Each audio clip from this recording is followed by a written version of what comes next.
Ok, eu hoje queria falar sobre uma empresa que, sem dúvida, que não é muito falada e que passa muito despercebida, mas tem uma exposição muito específica a um certo tipo de mercado, que, além disso, paga dividendos e, a meu ver, parece-me que é uma empresa que, embora seja um bocadinho chata, ah, tem potencial que acho que o mercado ainda não se apercebeu muito bem.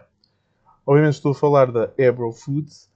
A Ebro Foods é uma empresa espanhola e é a maior produtora de arroz do mundo e a segunda maior produtora de massas do mundo.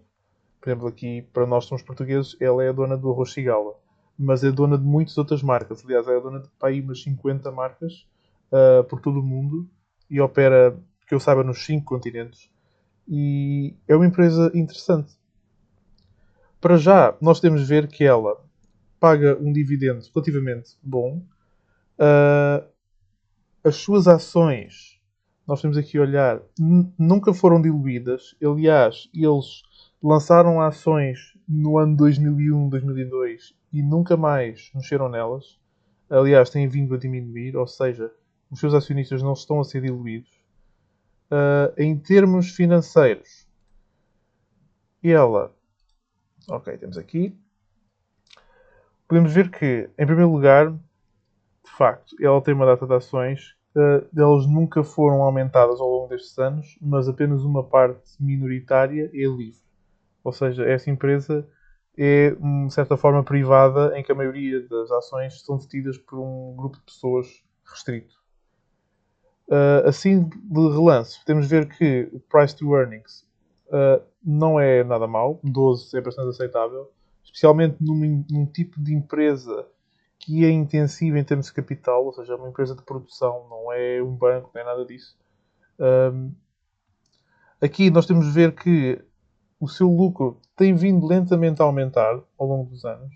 A margem de lucro tem vindo sempre a aumentar. Aqui, para quem ver os relatórios desta empresa, depende muito das suas marcas, ou seja, algumas dão-se melhor que outras, não é? E, e isso aí é uma coisa que nós temos de ver a seguir.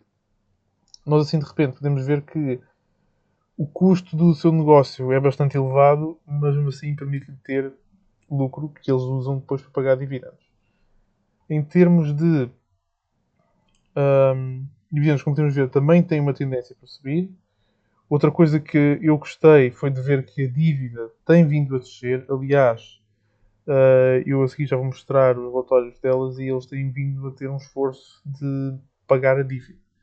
Tanto até que eles têm mais ativos do que passivos. Para eles, está tranquilo. Se fosse preciso amanhã pagarem as suas dívidas todas, eles conseguiriam pagar as suas dívidas todas. Olhando para uma análise mais técnica, nós podemos ver que não é a coisa mais divertida. Eu já fiz aqui alguns apontamentos, mas temos que ter em consideração que estes movimentos não são de todo grandes, mas parece-me que ela atingiu aqui um fundo que já não atingia há muito tempo. Ou seja, ela teve uma subida constante. Chegar aqui à zona de 2018 e depois a partir daí começou a cair, sendo que agora quebrou esta tendência. Aliás, nós podemos puxar esta tendência que está aqui, tudo o caminho que é para trás. Vamos ver. Ok? Já houve aqui uma primeira tentativa de quebrar esta tendência, que foi frustrada, e ela voltou a cair. Curiosamente, o fundo foi exatamente igual ao anterior, mas o que isto pode indicar é que é um double bottom, ou seja, quando bate duas vezes no mesmo sítio, em princípio não volta a bater, porque à terceira ela sai. E ela está neste momento a quebrar. Atenção, isto é uma empresa que se move mesmo lentamente.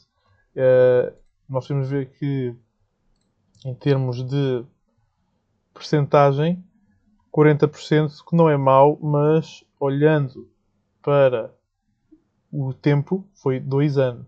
Ou seja, ela, neste caso, caiu 40%. É claro, se vimos de cima para baixo, é ao contrário, 30%.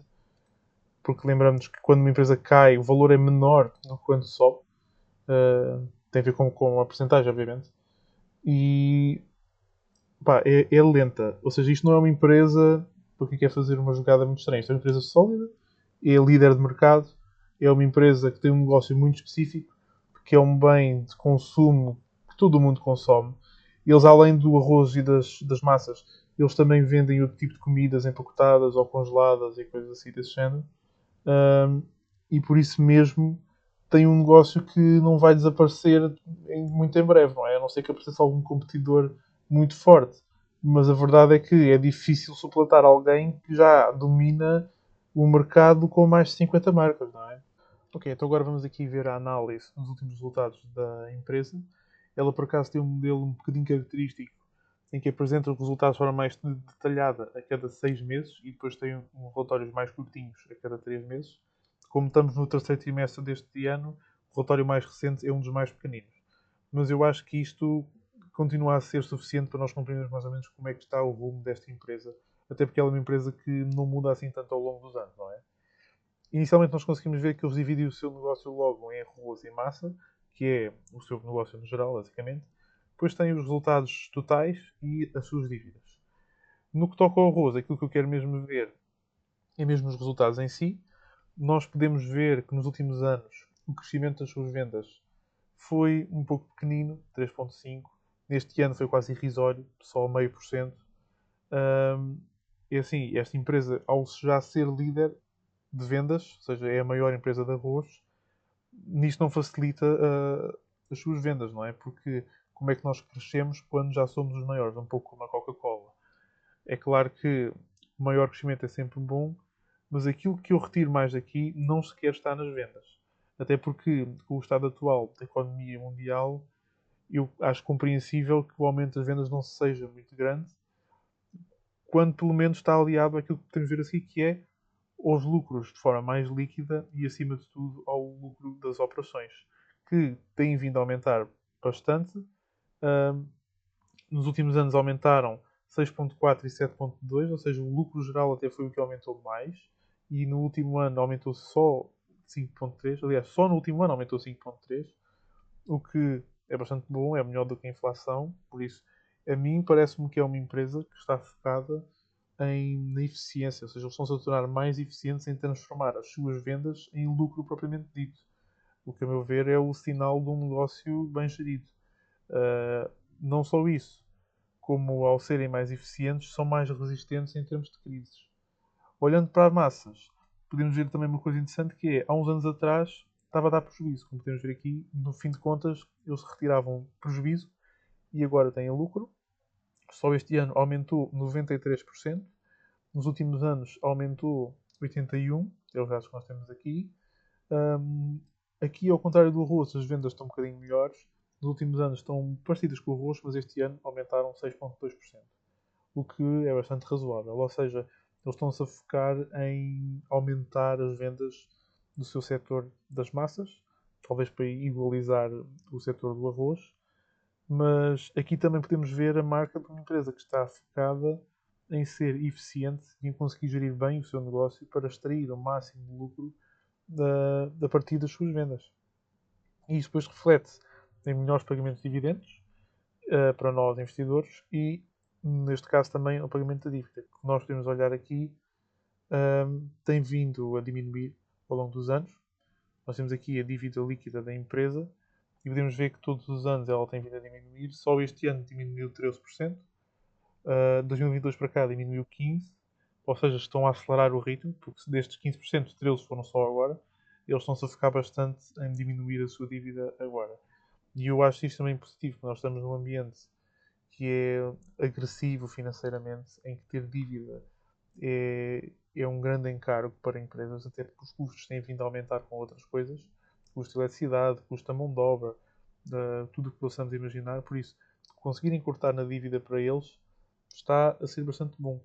Até porque nós temos de ver que a dívida deles é 500 mil euros atualmente e aquilo que eles têm que gastar em CAPEX, ou seja, do dinheiro que eles têm que gastar para gerir e expandir o seu negócio, são 100 milhões.